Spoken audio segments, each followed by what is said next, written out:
Good morning and welcome to Community Church. I'm Andrew Galuska, the Director of Music and Fine Arts here, and thank you for joining us on our journey through Lent to Easter.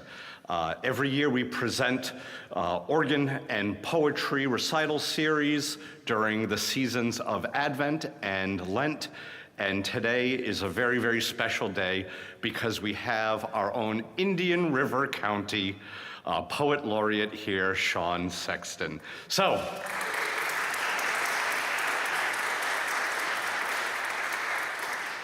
folks, like I say every week during our journey, leave the outside on the outside. Come into this space with an open mind and an open heart, and just be present in this moment of spoken word and music. Thank you for being here. And I give you Sexton. Sean?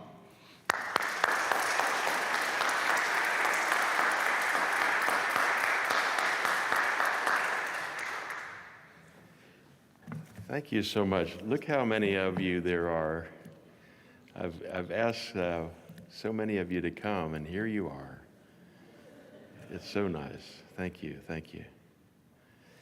I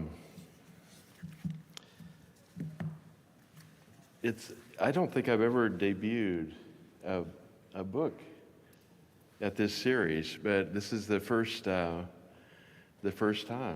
and I'm gonna do just the book. And you may have heard some of these because you're always 3 or 4 years in poems ahead of the publication of the poem, and so I don't think you'll mind. I don't think it'll matter that much.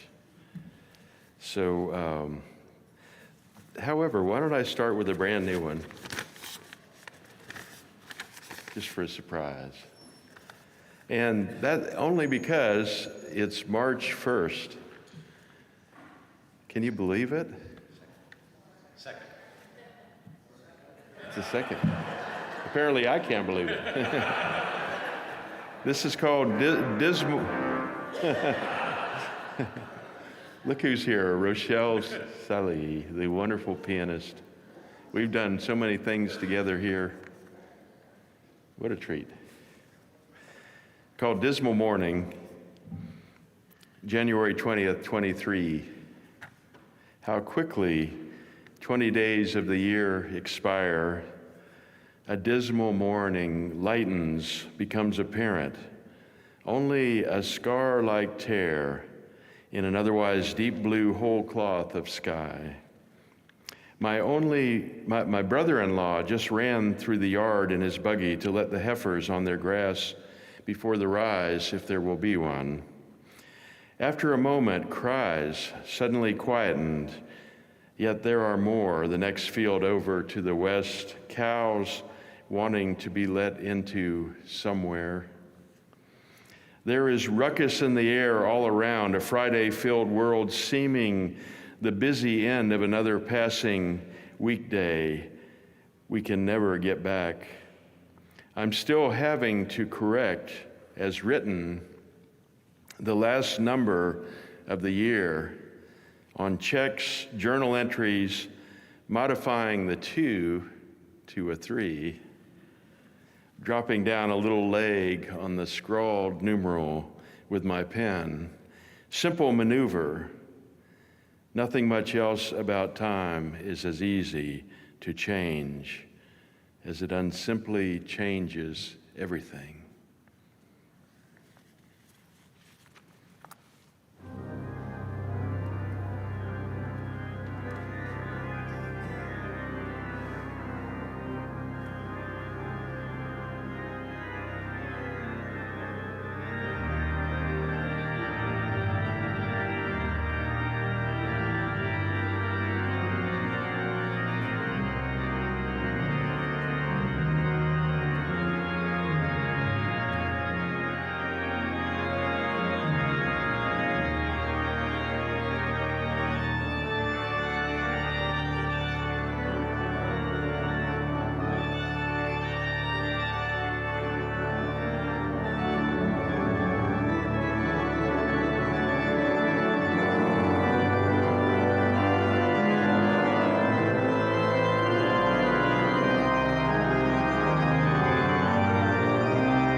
Black on black, white on white, they emerge from the womb's prism into shining light. Yea, black by black, red of red, white from white, and strike the ground like lightning in dazzling color. Cream spilt in the grass, beige terracotta, coffee and coal, heaven's fawning kiss, deepest, darkest twilit pelts, strewn with stars, phases of the moon, setting foreheads, sorrel horizons, brockle-face pited and bald, two-toned watermarked, whole legs of alabaster, pizzles dipped in ivory, decal edges, roan underlines, lace and finery, bovine conventions in every hue done in mauve, pink, saffron, and circles around the sun. Have you never seen a purple cow? All the while, as we put black with black, white on white, red to red, thinking to have our way in this world, we were breeding rainbows.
This is a form, the sestina, that it has 6 stanzas and an ending section called the envoy.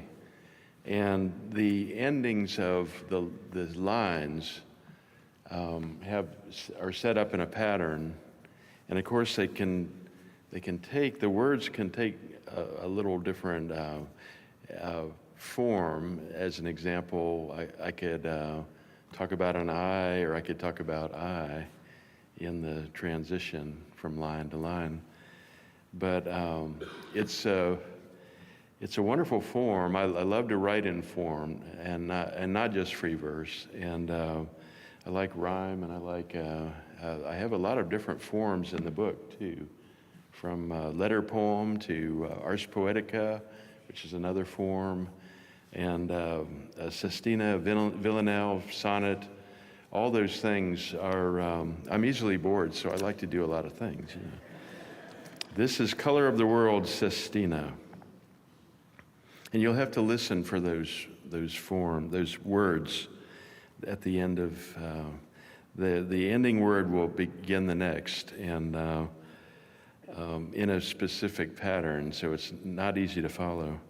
Blood is inside the world flowing, waking and brightening the dark. And rain sharpens the grass, hiding drought, stealing color, filling barren fields to clothe them in plenty. What is most alive? Which? The dying. What is the color of the world? Death is sumptuous and grand. Yellow flows from entrails of a crushed moth. Plenty escaping like water from ice. Darkness is swollen with shadow, full in surrounding light, yet hidden, but dark and light never hide from bright, insistent death. Napoleon was colorblind, saw full fields of blood like grass flowing, greening a garden of killing, darkened with harm, ruin aplenty. Blue is the night in day, the plenteous eye of heaven, olden, hiding in the unseeable dark.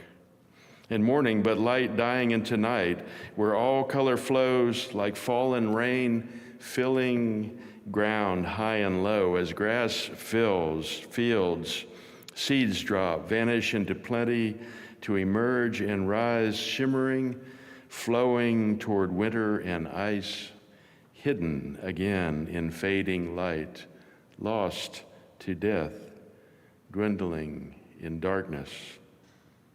Color buries in light, darkens, wanes, vanishes in fulsome night, where ice has grown to die in the bright, but light plentiful changes, falls, fails, hiding like blood, inside, ever flowing, closed in dark, dead only to rise and fill the morning, hide the night, flow from plenty into color of the world.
Ars Poetica, or the Art of Poetry, is a poem first written around 19 BC by Horace, the leading Roman lyric poet during the time of the Emperor Augustus, by which he advised poets on the art of writing poetry and drama. It has become a form in itself and inspired poets over millennia ever since it was written. And here's mine, or one of mine, to continue in form. Ars Poetica, Obstetrics, Painting, and the Rough Draft. It's like helping a calf to be born, poem writing. And if you believe in fate, perhaps you believe such things already exist and only need deliverance. There are the tools and dilemma to work against. Stillbirth, always an imminent possibility. Poem in mind, like a lamb in its mother's womb, helped out with warm oil and monkey-delicate fingers. Legs righted front first, streamlined as a diver entering water, or a poem, the world. Socrates said he followed in the family profession of midwifery, knew the pangs of labor and the bringing forth of something within. Much like the interlude on a bright morning during calving season, set up in the landscape to paint, supplies unloaded, easel open, and I notice a heifer, seeming in trouble, labor not progressing. I secure the sight and drive over to her, manage to catch and tie her to a tree, crawl to her backside with a hay string in my teeth, and making do fashion 2 thongs to catch the protruding legs. The pull is hard, so I turn a palm stick into a handle for a better grip. And like an incontrovertible fact, he arrives whole, blinking-eyed, rough draft ready to turn loose into a world from which he came.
goodness.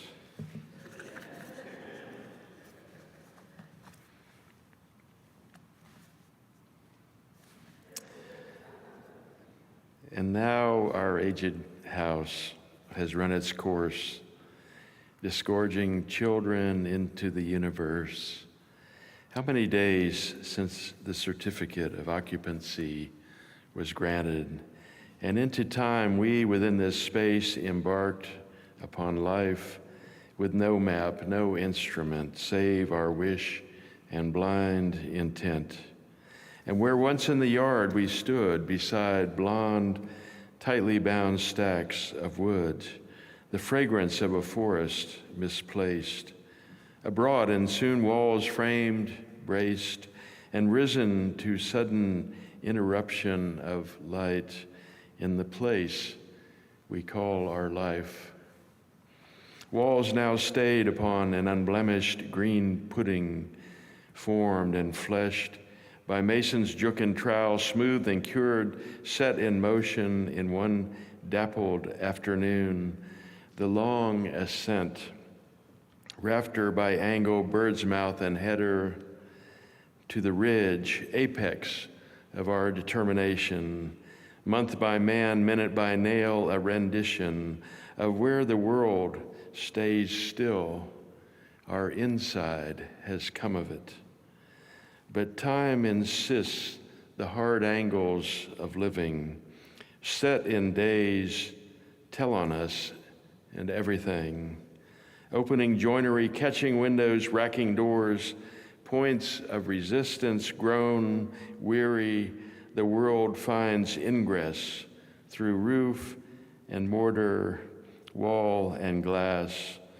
Rustling in the closet, creaks in the stair, and mouse inveigled very air, parsing threshold and latch to be with us here, with heat and damp, cousins of rain and fire, and how within its own footstep a place can walk and go nowhere, whereby fences no longer make sense, storm-felled shade, laurels that once showed us where to live, now replanted in maple and cypress, dug up from the fallows across the road, and like tomorrows have multiplied and filtered familiar light into old rooms and additions, a new porch which seems now to have always been, constructed upon damage between tempests outlasted, leaking valleys, darkened space, confused electricity, the old disrupted and improved, an outdoor hearth and terrace with half of heaven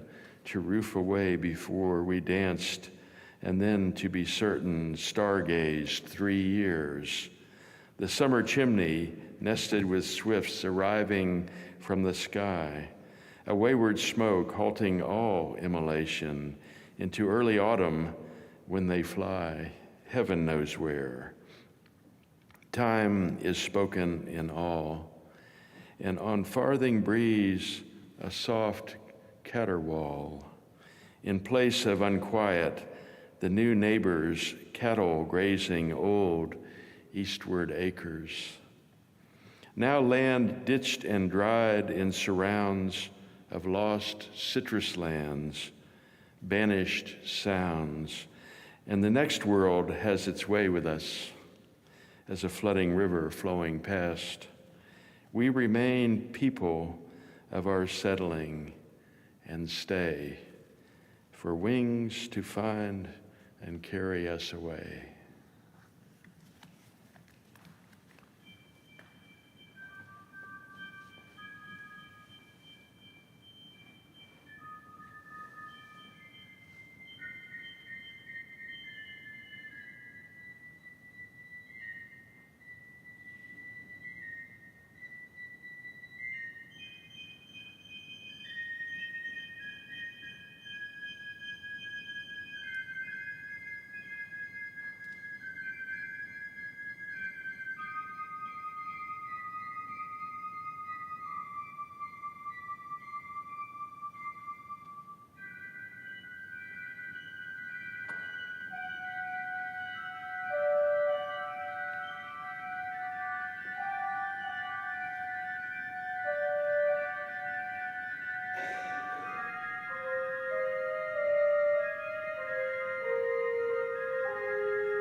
This is Monday.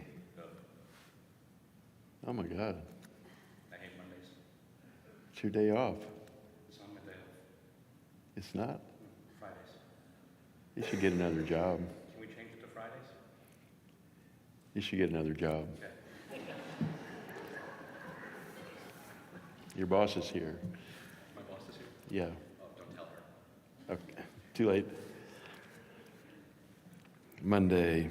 A soft tone from the bedstead wakens me, and I scroll through messages, nothing important, no cows out on the phone, no one calling me as I'm pulling on my socks, puzzled from the fusty pile on the floor. It lights again. I scroll to important notice, malicious spyware, it says. A candidate pleads, I am humbly asking. Before a sudden jingle with drop-down weather report, light rain to begin at 5:35 a.m. I turn it off, step out the door into moist airs, sifting through the trees. A single truck passes along the distant road, headed to the mine to wait in the dark. The sky seems to be lightening. Every glance east. Moments pass, little windows begin to open in the haze over the pasture across the way, as if a large apartment building could be standing there beside the edge of a hidden city, but it's only the morning. Soon we'll decamp to the fields, survey weekend arrivals of calves, infancies of wet, untagged ears on shaky little heads, and we'll record it into a book we carry, the news. How welcome that noun escapes its bitter plurality of words, grown from the ether as these creatures appear without notification, to find, apprehend, and register to another human end. And the reigning march of hours spread into light upon a gathering wind.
The title section of the book, Portals,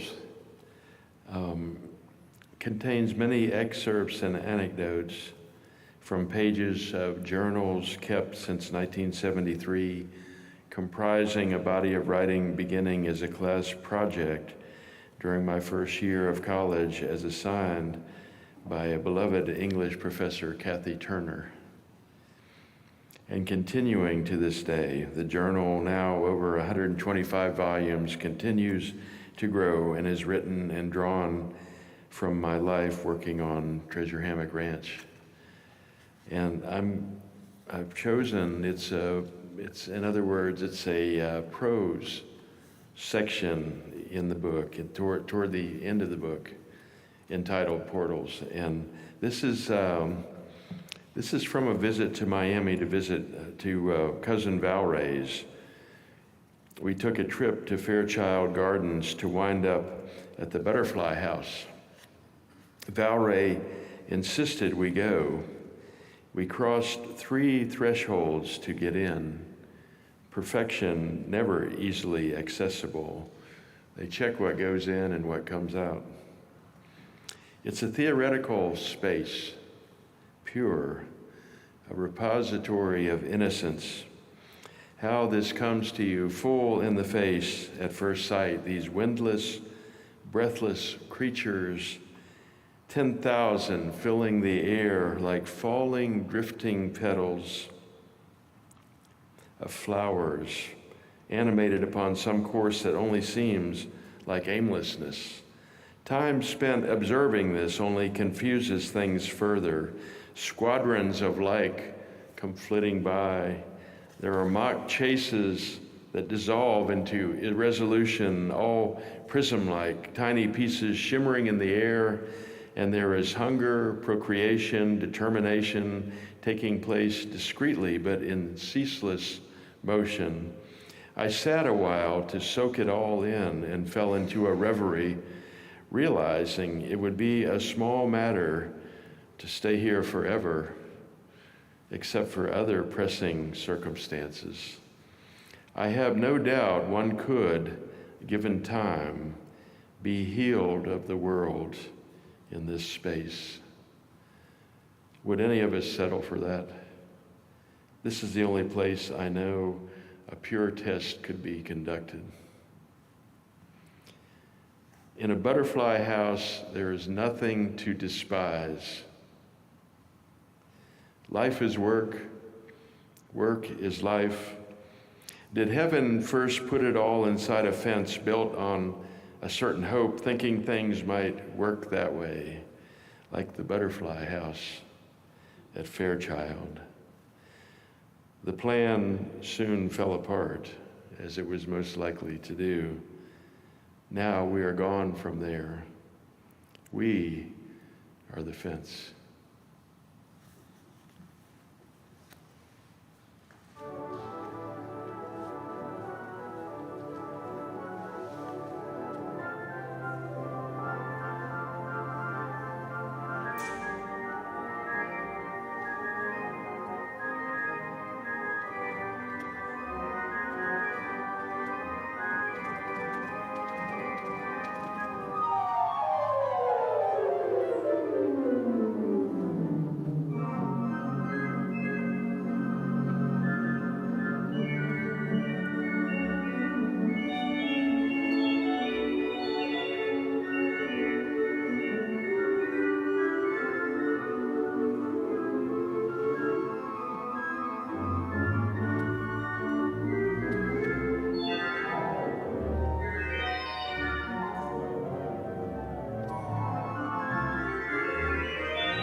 One last poem. The Old Cow Museum. I have to read it in commemoration today. Like soldiers from the front, they come hobbling, veterans of time's war, dragging limbs, comporting brokenness, shambling on to assemble at the trough. The heifer with a turned back foot is always in the lead, maimed in calfhood in a bovine crush, and called from the August load to stow here unsaleable, where she's grown, got bred out of season, when a Brahma bull spirited in and bred her like Denai. The elderly blind dam smells her way to feed, outpaced by the throng. We can't send her to market. The maze opened on the trailer door, as grim as her own labyrinth. Where and how would she go? They'd foot us a bill for the pathetic parody played out. Here she stays until death closes her paddock of memory, every shallow and rise, branch and barb, to learn again in her daily trace, unless she must follow her ear or reckon the air. Time stands still in the Old Cow Museum. Time present, time past, empties and fills the wombs of calf streams. Time of no season, no accounting, as the daily orb arrives to no consequence. Where the crippled Brahma that can't make it down the lane glows in the distance like a cumulonimbus over the Bahamas. She calved her first year in captivity. Whelp, slight as her udder, melted into the woodwork soon as we caught sight of him. Here she stays, barren augury of an unwhispered beatitude, violating every scruple of cattle breeding. Companion to the arthritic Angus matron, bought 1 year in the Carolinas at the end of a sale. Attrition could be her name as she struggles to her portion. Like your grandmother through the aisles of the grocer, cries loudest when Sunday's brunch must wait till after church. In every calving season, orphans emerge to count among the world's brood, be added in. The first-timers get she wouldn't own, an unclaimed twin, daughter of the cancer eye cow that withered away 2 months shy of the wean, a listless starveling of the fretful Madonna of the swollen teats, taken and given to shoulders and wits, and wastrel, whose mammy up and died midwinter, she, wild as a snake, to be gotten out and finessed into this house of mishap. Anyone in this business needs what they contain, an out-of-the-way place, the quelling grains and peace of ancient dames. At the end of suffering, there is a door. And some bright morning we'll find another gone off to the unfenced field, a shadow curled beneath a bough, the collect of leather and bone, gather of manure, birds already there, and what we'd always taken for the wind, an unceasing benediction.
So if that wasn't enough, we have another one next week.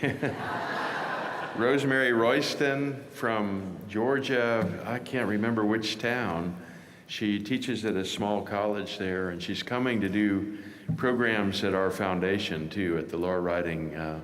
She's going to do school visits and an adult writers workshop on Saturday, and she is fabulous.